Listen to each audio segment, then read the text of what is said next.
You're right, lads. Here's Luke's view for another prediction for the fight coming up this weekend between John Ryder and Jaime Munguia. Now, these two guys, while neither of them are considered to be at the very top of the division, where, the only two names you're really sort of hearing now are Canelo and Benavidez, and to some extent, Morel. Um, for me, like these are two, possibly my two favorite fighters at this in this division. I think, to be honest. I'm really, really looking forward to this fight a lot. I think this, regardless of any sort of predictions, whatever's going to happen, I would be astonished if this isn't an absolute barn burner.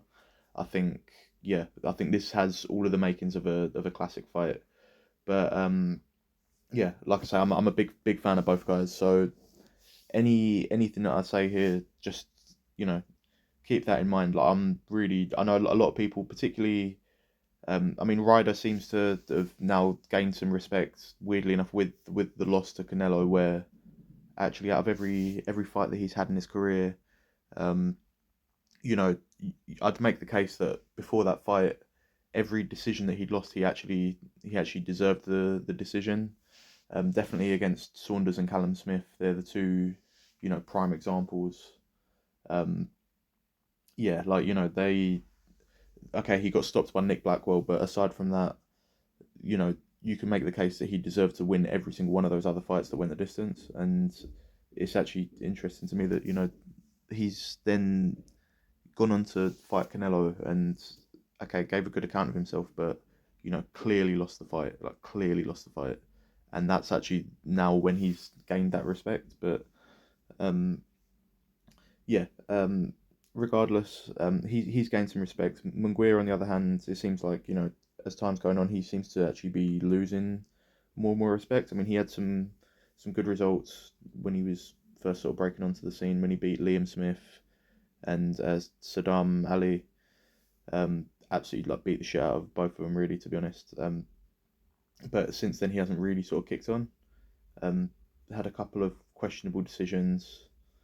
Um, but yeah, I mean, me personally, I thought I personally gave him the win against Derevyanchenko. I know a lot of people thought it was a robbery and anything. I don't think you can make any sort of case that it was a robbery, really, to be honest.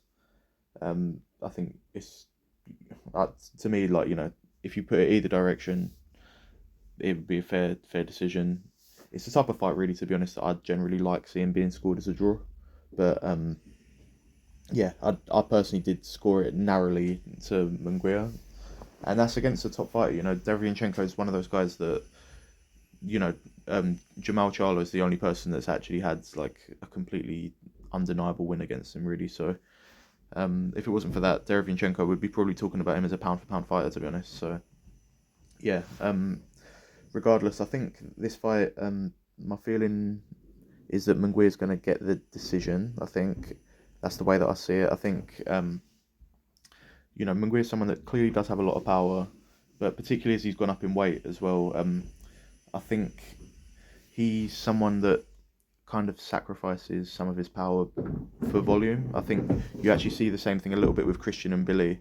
I know that and Billy did obviously impress a lot of people, including me, with his performance on the Beterbiev Callum Smith undercard. But um, yeah, I think it's becoming a little bit of a thing with him where you sort of have to wonder why now there's been two fights in a row for Billy where people have been able to just take so much punishment from him. And I think it is basically a case that because they go for so much volume, they sort of obviously you can't. It's just not possible to fully exert yourself into every punch um, if you're throwing that much.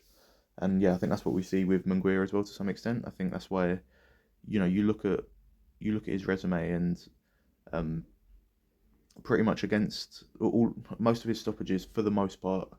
Like I say, particularly once he's gone up to middleweight and now super middleweight, they're mostly against people that you know they're people that have been stopped before by other people. Um, when he's fought the more sort of durable guys, um, there's he hasn't really been getting the stoppages, and I think that would be the way that I'd lean towards with this fight, particularly. Um, okay, I mean, I'd say probably the best. win in terms of performance as well on Munguia's resume, I would actually probably say is Liam Smith. The thing is with Liam Smith is that he's quite a I don't want to say. I think stiff would be maybe a bit harsh, but he's someone that his defense style is just to put the guard up and stand there and block the shots rather than being slippery and moving out of the way and everything.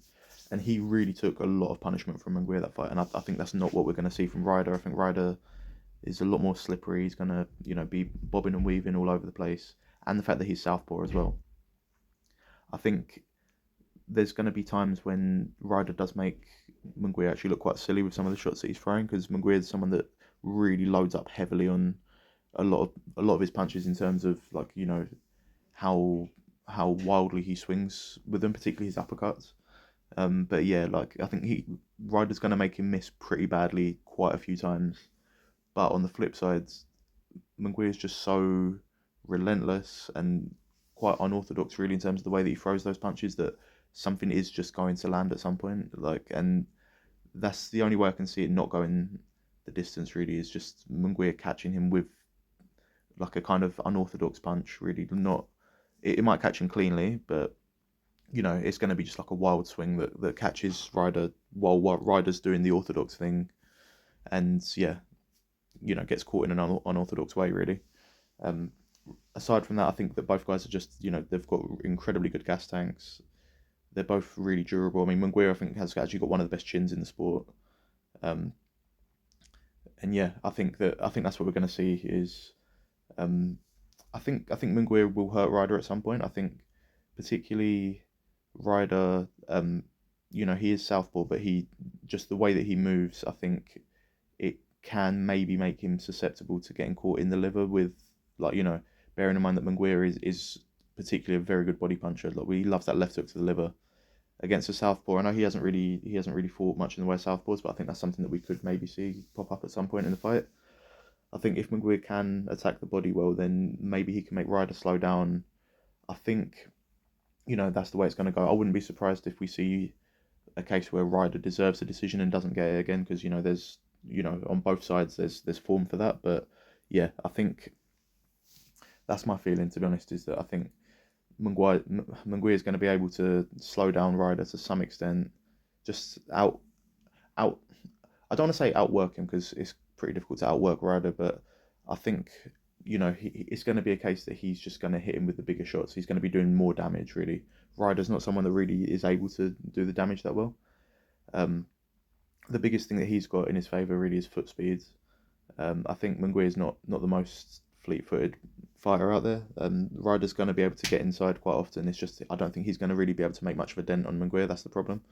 It's not a case like when John Ryder fought Callum Smith, and when Smith gets caught, he just shells up. This is not the same type of situation, really. This is a case where Ryder, he will have his success, but every time he has his success, Munguia's going to be throwing something back. And yeah, I think if it comes to going blow for blow, then Munguia's going to come out on top.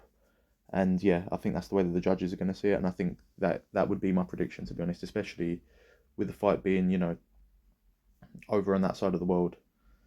I think it's going to be difficult for Ryder to get a decision. He'd have to really really dominate the fight for that to happen. And I think Munguia is one of those sort of guys where if you box perfectly against him, it's going to be hard to look like you've dominated the fight, because he's just always going to be there throwing something, and the way that he throws, he's going to land something as well. So yeah, like I say, really looking forward to this one.